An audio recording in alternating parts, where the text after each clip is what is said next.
Assalamualaikum warahmatullahi wabarakatuh. Yang saya takdimi pengasuh Pondok Pesantren Mambaul Ulum Bata-Bata. Yang saya takdimi dan saya hormati orang yang luar biasa, Raden Kiai Haji Thohir Abdul Hamid. Beliau adalah guru saya, panutan saya. Saya sudah banyak membaca profil beliau, sangat luar biasa. Kasih aplaus buat beliau.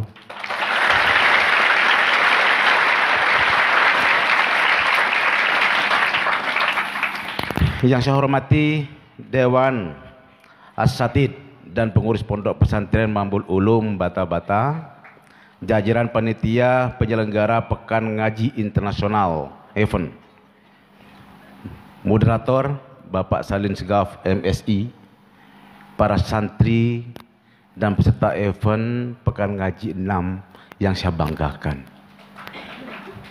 Pertama-tama mari kita panjatkan puji syukur kepada Allah SWT.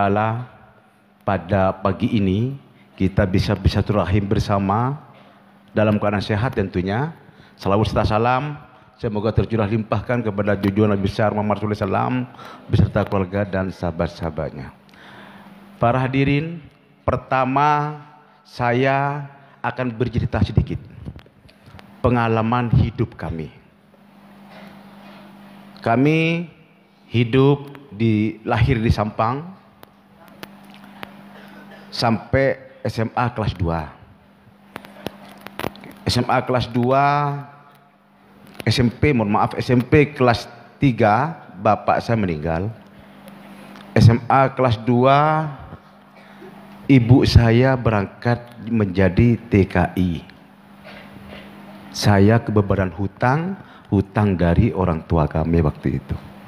Karena memang perekonomian terpuruk, tahun 88 saya berangkat ke Jakarta dengan membawa uang 26.000. Ya. Celana 1, kaos 2. Tidak punya saudara dan siapapun di sana.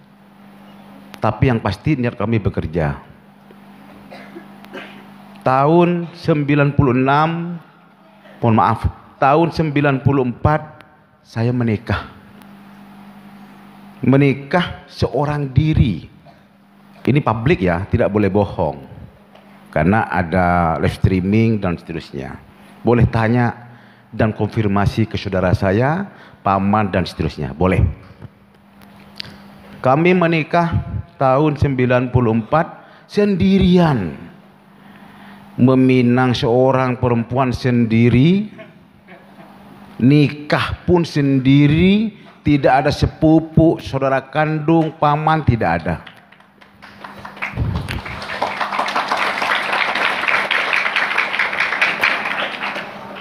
Nanti boleh yang orang Sampang nanya ke saudara saya, betul nggak Bupati Sampang itu nikah sendirian? Artinya seorang diri tanpa didampingi paman dan keluarga. Tahun 96 baru mulai usaha. Kenapa saya cerita pengalaman hidup kami? Supaya para santri juga memahami bagaimana para santri menjalani kehidupan yang sebenarnya. Hidup harus menjadi seorang petarung. Petarung dalam arti bagaimana kita bisa menjalani hidup. Itu loh maksud saya. Menjadi pejuang. Tapi kita harus punya dua prinsip untuk mencapai tujuan hidup. Bisa memahami enggak? Saya bagaimana kita mencapai tujuan hidup itu berarti kita harus punya pertama adalah komitmen hidup. Komitmen hidup ini adalah jadilah diri sendiri, jangan jadi orang lain. Contohnya seumpama para santri ketemu dengan seorang pemabok, ketemu seorang narkoba. Ya, kita jadi diri sendiri. Kami tidak boleh ikut mereka. Kami adalah kami, kita adalah kita. Itulah prinsip. Insya Allah kalau kita sudah prinsip, Kedua, komitmen hidup. Komitmen hidup ini adalah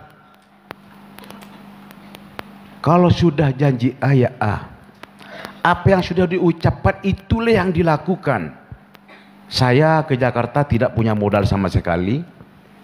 Saya ke Jakarta tidak pernah menjual warisan. Modal saya adalah komitmen hidup. Komitmen itu ketika janji sama orang, umpamanya kita mengutang uang berapa, janji seminggu ya seminggu kita kembalikan. Kalau masih nggak mampu juga datang ke orangnya, mohon maaf bahwa kami belum bisa membayar hutang yang apa yang sudah kita hutangkan.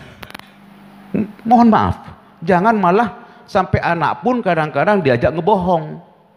Yang punya uang datang, ada kita malu untuk menemui, ada anak kecil di rumah itu untuk ngebohong. Nak, tolong bilang dong, bapak nggak ada. Itu kan sudah nggak bagus. Anak kecil pun anak sendiri sudah diajari ngebohong dari kecil. Tidak boleh itu. Kenapa kita harus punya komitmen dan prinsip hidup untuk mencapai tujuan hidup? Tujuan kita adalah kesuksesan. Betul? Kesuksesan.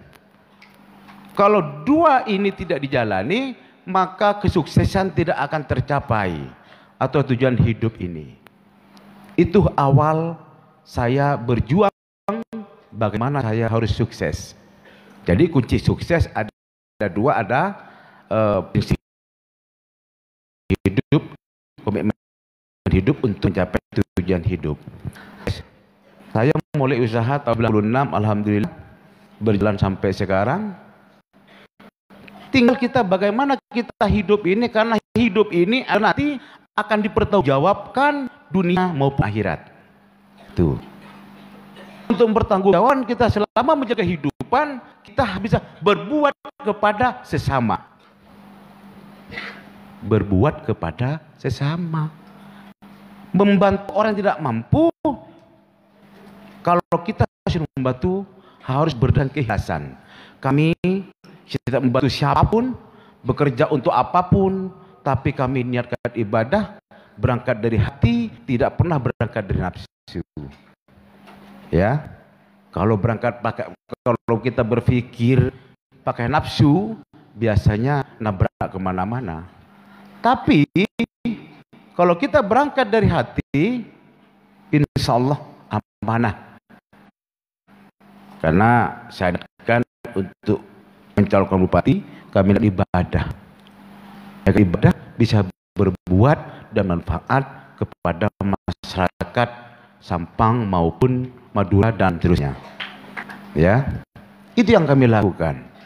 Karena temanya pada hari ini adalah ngaji manajemen masyarakat, cara menangani masyarakat dengan efektif dan efisien, maka kita urai dari awal, dari perjalanan. Nanti sampai juga ke sini. Setelah menjadi bupati tentunya, karena komitmen apa yang menjadi atau yang sudah dituangkan dalam visi misi waktu kita kampanye, itu juga harus kita lakukan. Kita tidak boleh menyampaikan berita bohong, informasi bohong kepada masyarakat, tapi apa yang sudah disampaikan dan akan dikerjakan, sampaikan kepada masyarakat sejelas-jelasnya. Insya Allah masyarakat akan memahami. Ya, insya Allah masyarakat akan memahami. Maka setiap apapun kebijakan kita, termasuk kita ada pertemuan setiap 2 bulanan dengan para ulama, kita sampaikan. Saya cuma punya keinginan, cita-cita satu daerah itu tidak bisa mungkin maju kalau tidak ada sinergi antara ulama dan umaro. Itu pertama. Kedua, tidak ada sinergi antara pemerintah dengan seluruh stakeholder yang ada di daerah itu, termasuk santriwan santriwati yang ada di Kabupaten Sampang, termasuk para ustadz dan para ulama yang ada di daerah tersebut. Tentunya mustahil untuk bisa membangun. Kenapa? Karena kalau semuanya kita tidak akomodir, semuanya kita tidak ajak bicara, itu akan miss. Kalau miss, biasanya ada kepercayaan kepada pemerintah. Ketika sudah tidak ada kepercayaan kepada pemerintah, maka mereka akan berbuat demo dan seterusnya. Nah, bagaimana satu daerah akan bisa memajukan daerahnya kalau di internal sendiri sudah tidak kondusif, apalagi di eksternalnya. Jadi pada prinsipnya kita informasikan apa yang menjadi program-program pemerintah daerah kepada tokoh agama, tokoh masyarakat, dan seterusnya. Insya Allah, ketika kita sudah menyamakan persepsi tentang bagaimana kita bisa membangun suatu daerah, insya Allah akan kondusif. Tentunya bupati jangan pelit. Kalau jadi kepala daerah nanti para santri jangan pelit. Jangan pelit memberi informasi, jangan pelit bersedekah. Karena modal kami dari awal cuma sedekah. Kadang-kadang kami pun untuk disedekahkan ke orang ngutang. Demi Allah, demi Rasul itu. Kalau Rasul minta, mereka lapar. Sementara kita masih mampu untuk ngutang, bukan punya, mampu untuk berhutang untuk diberikan kepada mereka yang masih kelaparan. Insya Allah, dan sedekah itu tidak mengurangi rezeki sampean semua.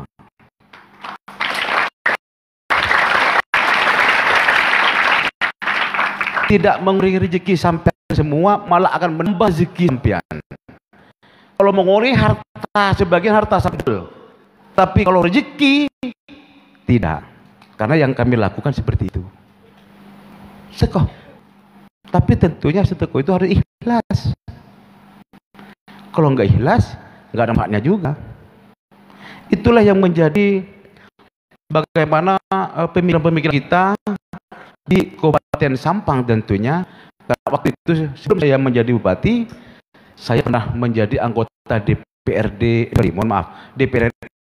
RI dari fraksi Nasdem waktu itu. DPR RI itu karena adalah cuma ada 3 fungsi DPR RI. Cuma legislasi, membuat undang-undang, monitoring, memonitor kegiatan program pemerintah, budgeting, penganggaran, tidak punya kebijakan. Maka kalau ada teman-teman DPR RI punya kebijakan, bohong. Karena kami mantan DPR RI juga bisa mengusulkan, ya, mengusulkan apa yang menjadi aspirasi daripada masyarakat. Maka kami pas DPR RI ingin punya kebijakan, maka mencobalah menjadi bupati di tahun 2018. Alhamdulillah terpilih. Ya. Kenapa? Karena kami ikhlas. Saya tidak pernah berpikir berapa modal untuk bupati. Tidak pernah berpikir. Sampai hari ini saya lupa, nggak tahu berapa. Sudah berapa puluh miliar, nggak tahu saya. Karena kalau saya catat, nanti saya berpikir ini aneh. Karena niat kami sudah niat ibadah.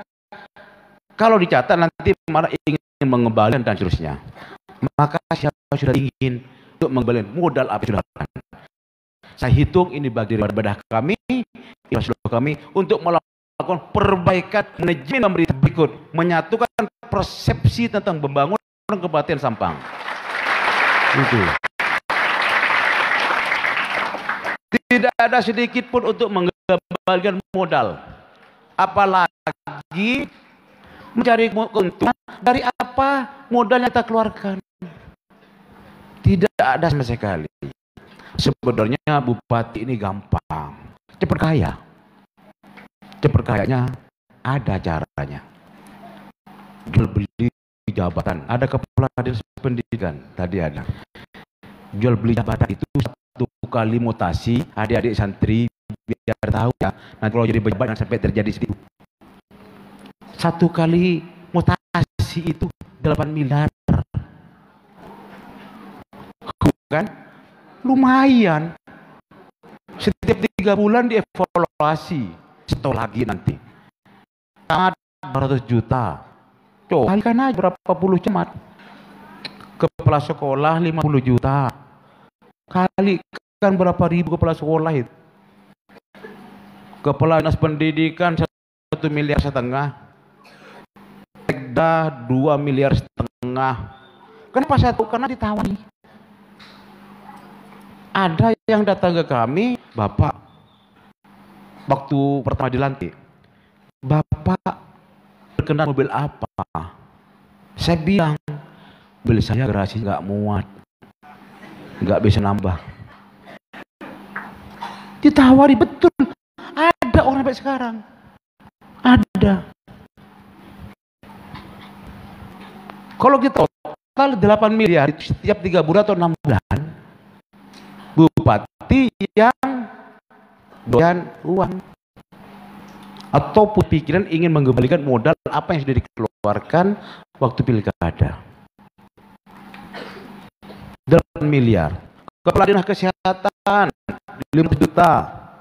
Boleh tanya, ada yang santri di Sampang, ada yang jual lebih jahat tidak? Kalau ngomong bilang ada, saya tak pijahin kepalanya mas. Enggak ada itu. Kita memang benar-benar bagaimana kita berbuat kepada sama itu. Kalau mereka sudah memperjualbelikan jabatan atau mereka merasa beli jabatan, contoh camat 100 juta atau 200 juta, maka ada pikiran camat tersebut adalah dia mengembali modal yang dikeluarkan. Kedua, bagaimana mereka akan mencari keuntungan.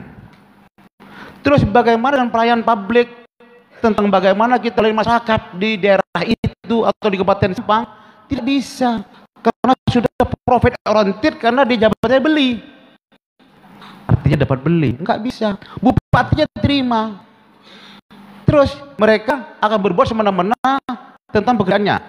Bupatinya mengancam mereka, kok nggak bekerjanya, nanti saya pecat atau saya ganti. Sebentar dulu Pak Bupati, saya belum balik modal. Malu bupatinya.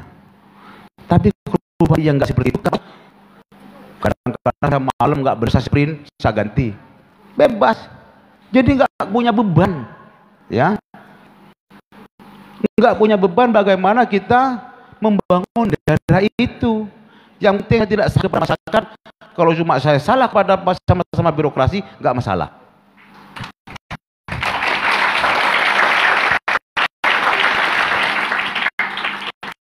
Karena yang saya utamakan adalah bagaimana kita berbuat yang terbaik untuk masyarakat. Maka kita sebagai pejabat, mohon maaf bukan ngomong saya pribadi, bupati nggak usah. Maka kita sebagai saya sebagai bupati, saya tidak pernah merasa menjadi bupati, tidak pernah merasa saya. Tapi bagaimana kita harus merasa menjadi pelayan masyarakat keseluruhan.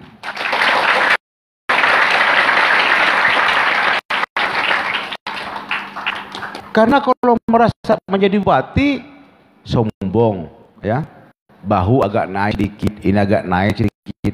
Mohon maaf, hari ini kita pakai begini karena hari Senin kita diundang ke sini.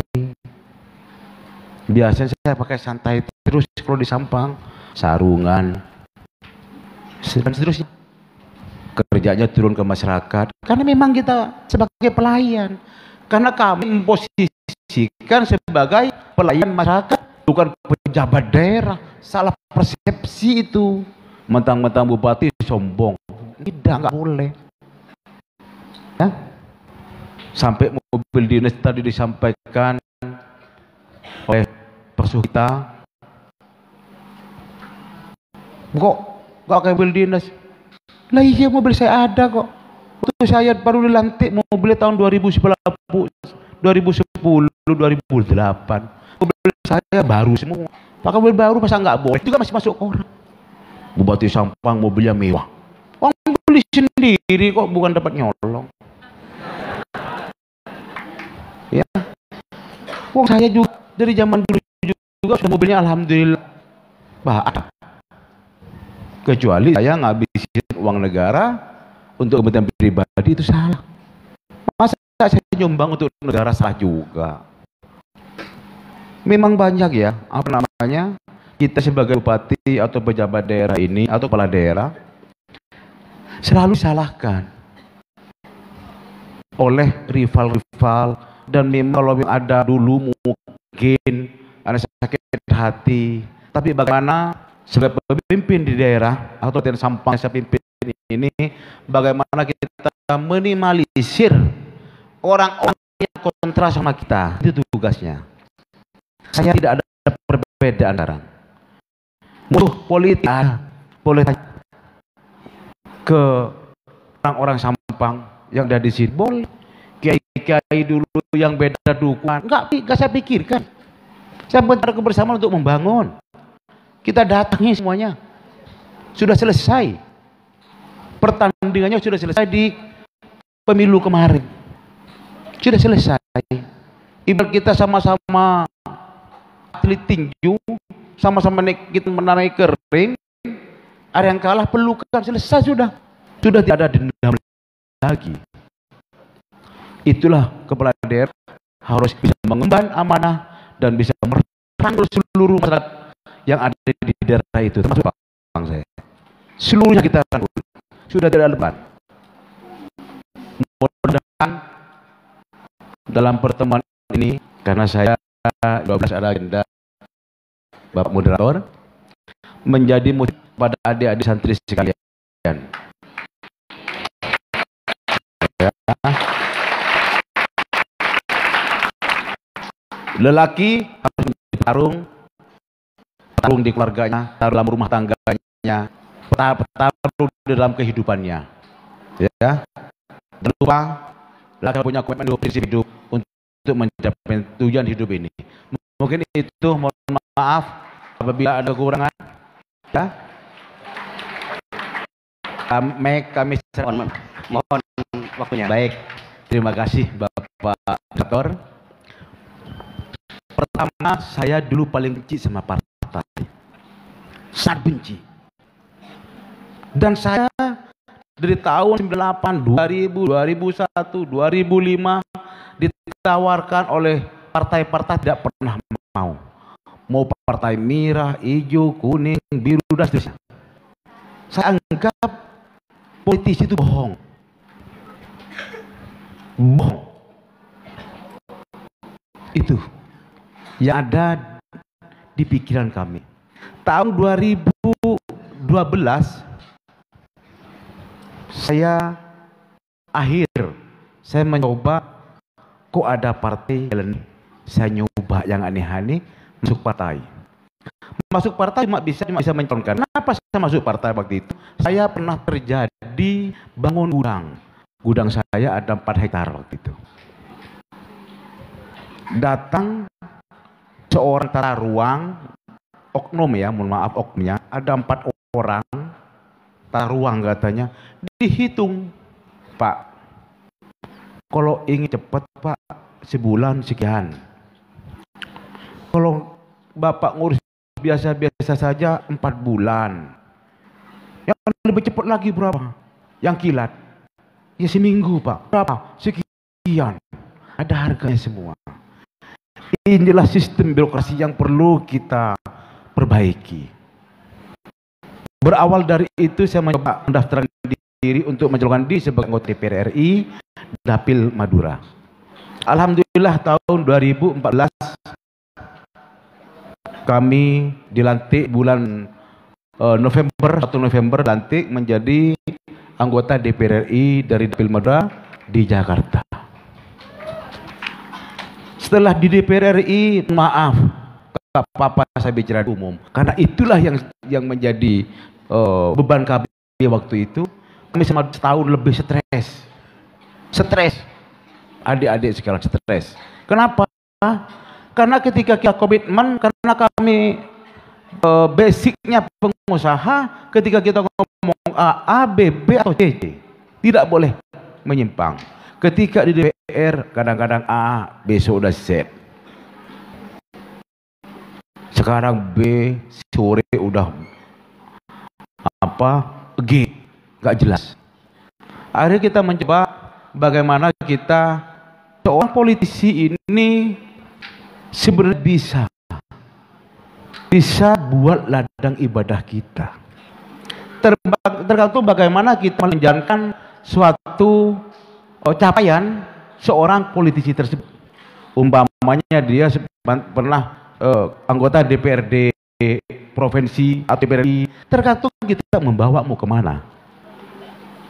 Maka setelah tahun 2017 saya mundur 2,5 tahun lebih mundur dari kota DPR RI.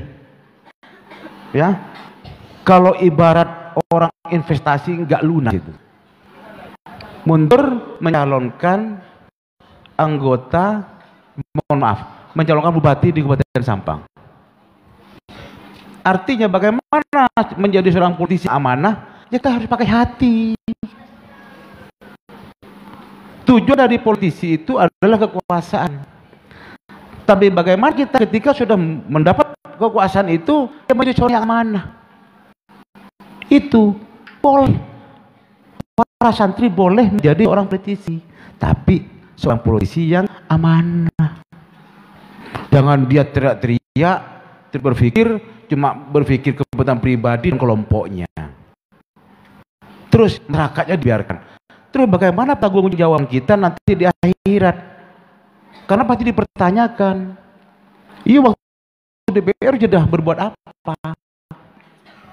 Ya, saya mikir tentang kelompok dan bikin kaya saya, umpamanya. Ya, neraka. Tapi kalau kita berpikir tentang masyarakat kami, kepentingan masyarakat kami, insya Allah aman gini. Mau jadi pengusaha boleh saja, tapi tetap pegang komitmen hidup untuk mencapai tujuan hidup itu, ya boleh. Politisi ini tidak semuanya baik, atau politisi ini semuanya baik, tidak. Tergantung bagaimana pikiran, terus mau dibawa kemana setelah kita mencapai tujuan politik itu. Insya Allah aman. Alhamdulillah kami juga di partai kami berjaya untuk mengurus wilayah Madura dan Jawa Timur. Ya.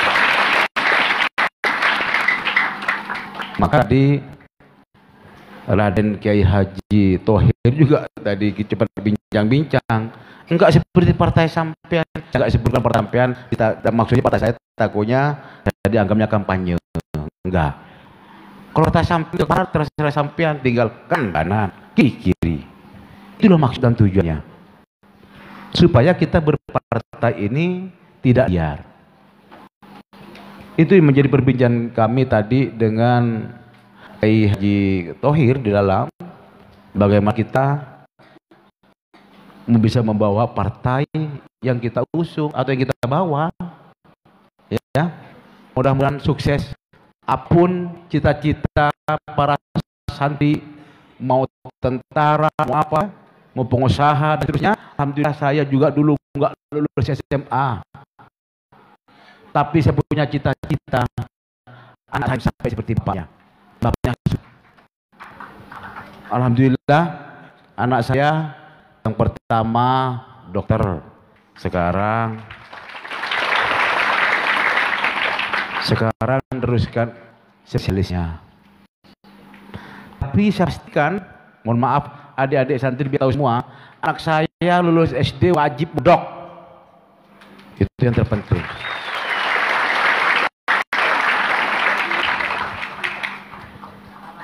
Anak saya setelah SD mondok, SMP, SMA, setelah SMA terserah mau ke umum. Itu boleh tanya, cek. Ya, sangkanya bupati itu bohong.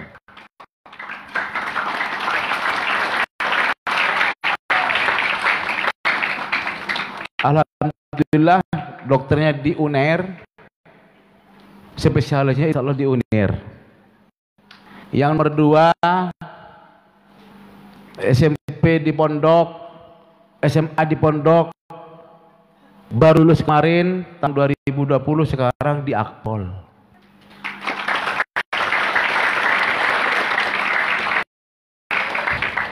Yang tiga di pondok sekarang ini, masih pondok. Yang terakhir masih sekolah di Bangsa Lila. Tapi tentunya kami selalu memberi nasihat ya kepada anak-anak kami. Setiap kita makan, ya dokter selalu kita briefing, memberi makan supaya dia tahu bagaimana nanti menjalani kehidupan anak kami yang dokter. Saya katakan anak saya bahwa dokter itu tidak serta-merta bisa mengobati orang sakit. Tidak. Sombong dokter yang bicara begitu.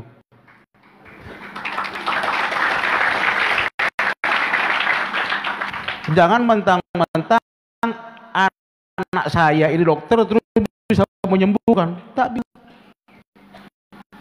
Ilmu punya, tapi menyembuhkan enggak. Yang bisa menyembuhkan Allah, bukan dia.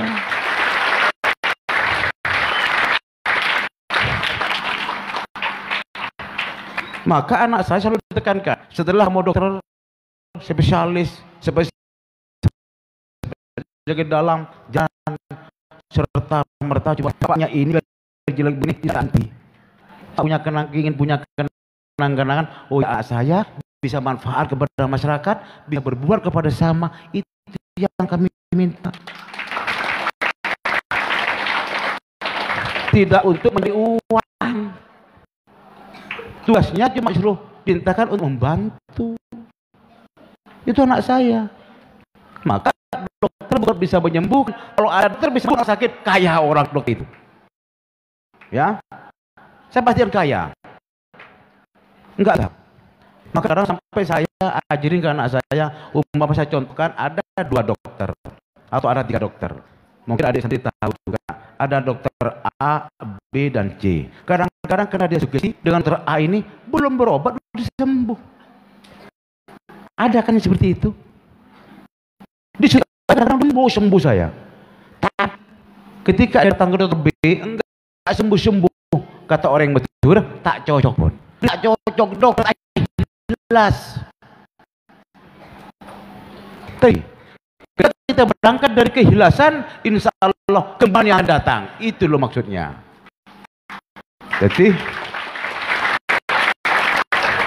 Jadi apapun yang kita lakukan, apapun yang kita tekuni, berangkatlah dari keikhlasan untuk menuju suksesan.